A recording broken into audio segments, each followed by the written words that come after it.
இன்றைய தினம் திருவோணமலை மாவட்ட வைத்தியசாலைக்கு நேரடியாக வந்து இங்குள்ள நிலைமைகள் தொடர்பாக நாங்கள் ஆராய்ந்திருக்கிறோம். கடந்த 2.5 மாதங்களுக்கு முன்னர் எங்களுடைய கட்சியினுடைய தலைவர் கௌரவ பாராளுமன்ற உறுப்பினர் கஜேந்திரகுமார் பொன்னம்பலம் அவர்கள் இந்திய வைத்தியசாலைக்கு இங்குள்ள மக்களுடைய வேண்டுகோளின் அடிப்படையிலே விஜயம் செய்து இங்குள்ள தேவைகள் தொடர்பாக கேட்டறிந்திருந்தார். அது தொடர்பாக சுகாதார அமைச்சருடைய கவனத்துக்கு கொண்டு வரப்பட்டிருந்தது. அதுக்கு பிற்பாடு இப்பொழுது நிலைமைகள் தொடர்பாக ஆராய்வதற்காக மீண்டும் நாங்கள் வந்திருக்கிறோம். இங்கே வந்து பணிப்பாளரையும் ஒரு சில வைத்திய நிபுணர்கள் மற்றும்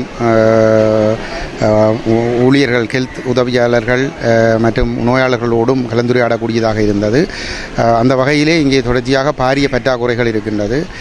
வைத்தியசாலையில் ஊழியர்களுக்கு, அது ஹெல்த் வாலண்டியர்ஸுக்கு பாரிய பற்றாக்குறைகள் இருக்கின்ற காரணத்தினால், வைத்திய நிபுணர்கள் தங்களுடைய தாதியர்களுக்கும் பாரிய பற்றாக்குறைகள் இருக்கின்ற காரணத்தினால் வைத்திய நிபுணர்கள் தங்களுடைய சேவைகளை சிறப்பாக முன்னெடுப்பதிலே பாரிய நெருக்கடிகளை எதிர்நோக்குகின்றார்கள்.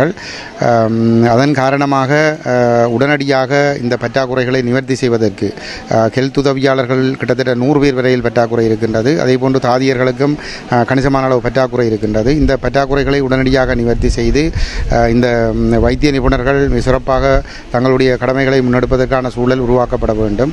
அதே நேரத்தில் இங்கே பௌதிக வளங்களும் மிக மோசமாக இருக்கின்றது. இங்கே ஒரு விபத்து மற்றும் அவசர சிகிச்சை பிரிவு அமைக்கப்படவில்லை. அதேபோன்று இறுதிய சத்திர சிகிச்சை தொடர்பான கட்டட தொகுதியும் இன்னும் அமைக்கப்படவில்லை. அதனால் பெருமளவான நோயாளர்கள் வேறு மாவட்டங்களுக்கு, வேறு வைத்தியசாலைகளுக்கு செல்ல வேண்டிய நிலைமை காணப்படுகின்றது. இங்கிருக்கின்ற விடுதிகளில் அடிப்படை வசதிகள் எதுவும் கிடையாது. மோசமாக பாழடைந்த நிலைமையிலே தான் இருக்கின்றது. விடுதிகளில் காற்றாடிகள் கூட சீராக இயங்குவதில்லை என்கின்ற ஒரு நிலைமை இருக்கின்றது. ஓரிரு விடுதிகளிலே வந்து குடிநீர்கள் இல்லாத நிலைமை இருக்கின்றது. கொரிடோர்கள் எல்லாம் மோசமாக பாதிக்கப்பட்ட நிலைமையில் இருக்கின்றது. இங்கே ஒரு சிடி இயந்திரம் மிக பழையதாக இருக்கின்றது. எம்ஆர்ஐ இயந்திர தொகுதி கிடையாது. அதே போன்று இன்னும் பல தேவைகள் இந்த வைத்தியசாலையில் இருக்கின்றது. இந்த குறைபாடுகள் தொடர்பாக நாங்கள் பார்வையிட்டு இதை நாங்கள் சுகாதார அமைச்சருடைய கவனத்துக்கு கொண்டு வருகின்ற ஒரு நோக்கத்தோடு இந்த சந்திப்புகளை நாங்கள் செய்திருக்கின்றோம். பாராளுமன்றத்திலும் எதிர்வரும் வாரங்களிலே நாங்கள் இந்த பிரச்சனைகள் தொடர்பாக வெளிக்கொண்டு வந்து இதனை நிவர்த்தி செய்வதற்கு நாங்கள் தொடர்ச்சியாக அழுத்தங்களை பிரயோகித்து இந்த நிலைமைகளை மாற்றுவதற்கு நாங்கள் எங்களால் முடிந்த முழு முயற்சிகளையும் மேற்கொள்வோம்.